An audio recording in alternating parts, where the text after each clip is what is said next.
Good afternoon. This is Oliver Slope, Blue Line Futures, coming to you from the Chicago Board of Trade with another episode of the 2-Minute Drill. Today is Thursday, April 11th, and that's right, it was a USDA day, but as we mentioned in yesterday's 2-Minute Drill, this report was expected to be a snooze fest, and it basically lived up to those expectations. Wasn't really a whole lot to write home about there on either side of things, so it's back to talking about technicals, weather, outside markets, etc. Before we get into the charts, I want to remind you, if you have not signed up for a free 2-week trial of our daily commodity commentary, head over to bluelinefutures.com, go to the free trial tab. From there, you can select what markets you'd like to read about each and every morning. I cover the grain and livestock each day. My colleagues cover some of the more recently exciting markets, such as crude oil, gold, silver, NASDAQ, etc., Bitcoin even. So again, if you haven't subscribed to a free trial of our research, head over there, bluelinefutures.com, and get yourself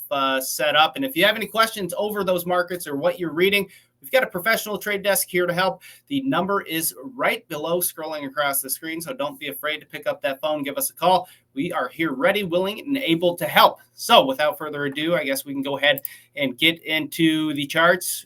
This is the Blue Line Edge trading platform that we're looking at today. This is a free platform to clients to trade from futures and options capabilities. It's a really great tool. Now that I got that little plug out of the way, though, we got July corn pulled up here. And talking about today's report, just a lack of new news to really excite buying into the market and not scare or spook any shorts out of their position. So I think we saw some of that reaction just lead to some additional weakness in today's trade, and we're basically right back at the levels that we were at trading into that quarterly stocks and prospective plantings report.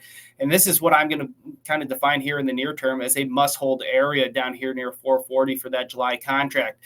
Soybeans broke below their support in yesterday's trade, and we saw some follow through today. Similar chart setup here. This is a must-hold area. Break and close below here could spark some additional technical selling and kind of spook some of the recent dip buyers from this quarterly stocks report out of the market, and that could kind of feed on itself and lend hand to additional pressure here in the corn market. I'd like to be optimistic, but there's just really not a whole lot to write home about here in the very near term. Now, looking at the new crop December contract, I think you could probably make the case that we chop around on both sides here in the next couple of months as planting and weather continues to be a growing topic, and it's either hot, too cold, too wet, too dry, etc. So potentially that adds a little bit of support to the market, but if things do pan out, I am concerned about lower price action further down the road. So now that we got corn out of the way, we can touch base on soybeans. Again,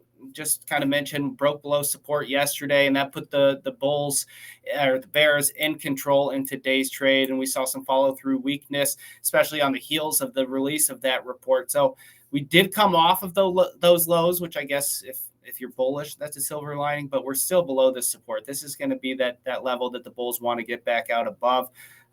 If failure to do that keeps the bears in control, and really wouldn't be too terribly surprised to see a low test or a retest of the low end of the range from back in February. So kind of an echoing the sentiment that we had in yesterday's 2-minute drill here on soybeans. Now, I do trade a lot of other markets with clients as well. Some of the more exciting ones recently, silver, just knocking on the door of continued breakouts. Yesterday's CPI number had us trading in a wide range. This afternoon, we're clawing back, knocking on the doors of new all-time highs, or contract highs, rather. New all-time highs we're knocking on the door of for gold here. This is the June gold contract that we're looking at. So a lot of exciting things going on outside of the agricultural space. If you'd like to learn how to get involved, again, feel free to reach out to our trade desk. We are ready, willing, and able to help you on that. You can hit that QR code or give us a call. As always, remember, trading futures and options involves substantial risk of loss, and it's not suitable for all investors.